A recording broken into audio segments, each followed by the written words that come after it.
Maharashtra news. नाशिकमध्ये आज ज्येष्ठ नागरिकांचा पेन्शन अपडेटसाठी आवाज बुलंद.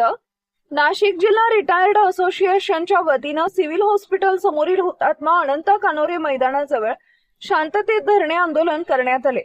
Bank of Baroda, central bank, Dena bank, bank of Maharashtra, union bank, Punjab national bank, Indian bank आणि इतर राष्ट्रीयकृत बँकांमधील तब्बल 150 ते 200 निवृत्त कर्मचारी या आंदोलनात सहभागी झाले होते.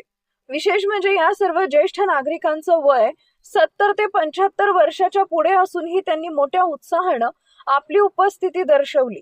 पेन्शन अपडेटसह इतर प्रलंबित मागण्यांकडे सरकारचे लक्ष वेधण्यासाठी हे आंदोलन करण्यात आल्याचं आंदोलकांनी सांगितलंय.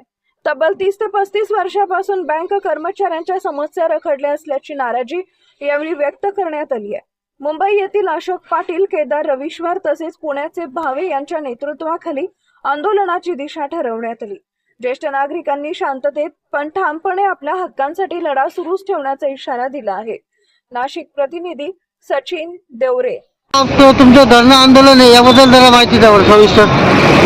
आमची नाशिक जिल्ह्याची एक नाशिक डिस्ट्रिक्ट रिटायर्ड असोसिएशन आहे, त्याच्यातर्फे आज आम्ही हे धरणं आंदोलन केलेलं आहे. या धरणं आंदोलनामध्ये नाशिक जिल्ह्यातल्या Baroda bank, central bank, Dena bank, Maharashtra bank, union bank, Punjab national bank, bank of India, UCO bank आणि इंडियन बँक एवढ्या बँकांचे सगळे रिटायर्डी लोक जे 70 वर्षाच्या पुढे आहेत ते आपल्या मागण्यांसाठी, पेन्शन अपडेशनसाठी आज आम्ही धरणं धरलेलं आहे.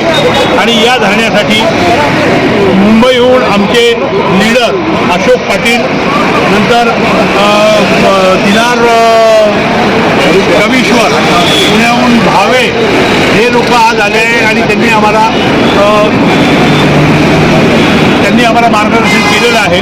आणि आज जवळजवळ आमच्या इथे जवळजवळ 300 ते 250 लोक या धरण्यासाठी आलेले आणि मुख्य म्हणजे सगळे 70-75च्या पुढचे असून सुद्धा सगळे लोक इथे उपस्थित झालेले आहेत.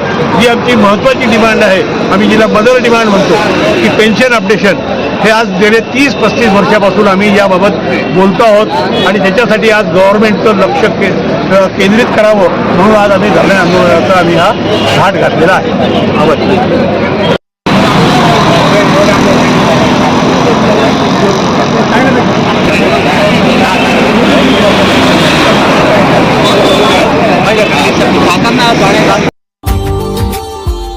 Subscribe now and press the bell icon.